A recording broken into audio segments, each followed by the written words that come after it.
actually means. So we live in a world that is obsessed with performance, like in our jobs, in the marketplace, at home, and even in here too, which is pretty interesting. Our faith circles, leadership. And so we measure like attendance, we measure growth, influence, reach, impact, visibility. And we're wired by default to perform. So the thing that's been really like messing with me lately, and Sherry, as we discussed this, is Scripture itself, right, never says perform for me. It says abide in me, right? And that's John 15:4. Abide, stay, dwell, live from, and that's completely different posture.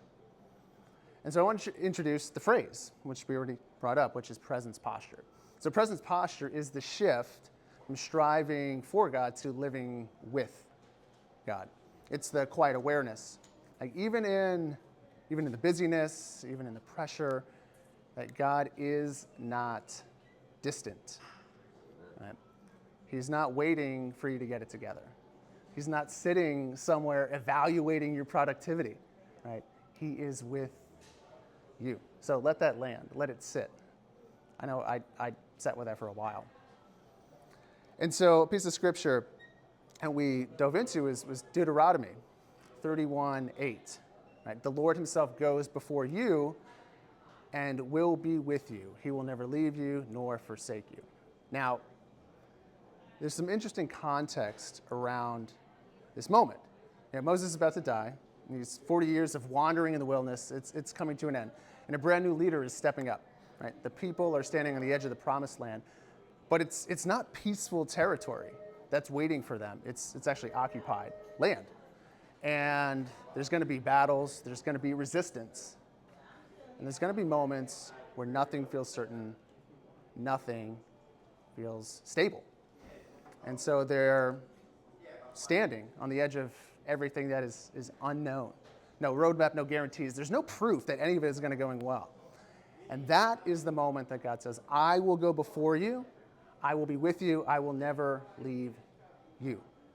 So before the victory, right, before the stability, before the clarity, courage gets attached to the covenant. Joshua 1:9, be strong and courageous, for the Lord your God will be with you wherever you go. Notice he doesn't say, be strong because you're capable. He says, be strong because I am with you. Courage comes from that proximity to the Lord. So I want you to think, just for a moment, about the last time maybe some anxiety spiked within you. Challenging moment, hard time. Was it this week, this month?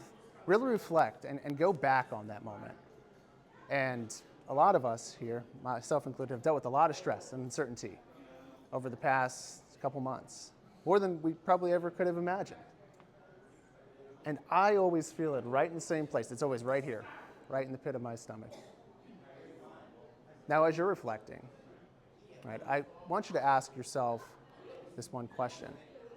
Was it the circumstance that made it really challenging, or was it the feeling of carrying it alone? Might be both. But think about that, the feeling of carrying it alone. Because even the most put together leaders in this room, and I think a lot of people here would say, yes, you're a leader, right? They carry an invisible weight, right? And revenue, metrics, deadlines, people's emotions, family tension, and the decisions that nobody else sees. Right? Psalm 23:4. Even though I walk through the valley of shadow of death, I will fear no evil, for you are with me. The valley doesn't disappear, right? But fear no evil because you are with me. The shift itself is not situational, it's relational, right? And what I've come to learn and believe, and through my experience, is that fear tends to grow in isolation.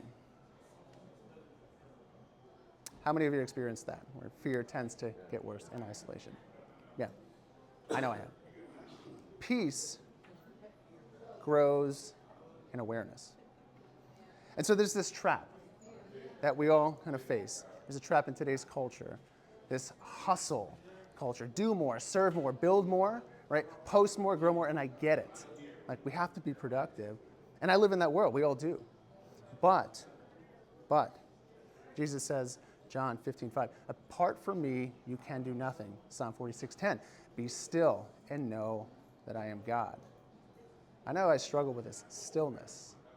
Very hard to find some of that stillness. Because sometimes there's a perception that stillness means I'm not productive. It means that I'm lazy or not doing everything I can be. But stillness is not laziness. Stillness and being with God is alignment. And there's a difference between responsibility and control. Because responsibility on one side says, I will steward what's in front of me. Whereas control says, I must manage every outcome.